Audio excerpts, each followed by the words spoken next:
Need a dryer heating element? This is the most commonly replaced dryer part, and here's how to get the right one.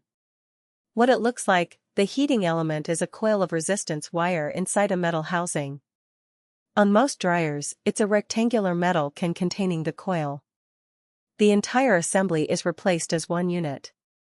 How to find yours: get your dryer model number. It's usually on the door frame or behind the lint filter. Enter it into repairclinic.com or partselect.com. Search for heating element assembly. Common element part numbers by brand: Whirlpool uses the 279838 element on many models.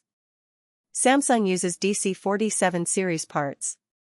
LG uses 5301EL1001G on many models. G uses WE11M10001 series. These are starting points, always verify against your specific model. Cost: the part alone costs $30 to $70 depending on brand. Whirlpool elements are the cheapest at about $35. Samsung and LG are $45 to $65. With professional installation, total cost is $150 to $300.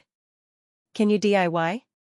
Heating element replacement is a moderate to advanced DIY repair.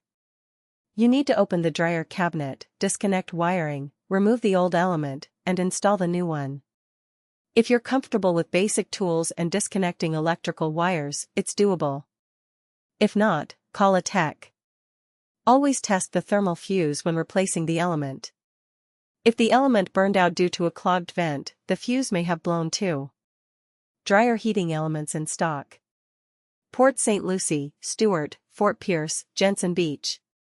Call Treasure Coast Appliance Repair at 772-353-5791.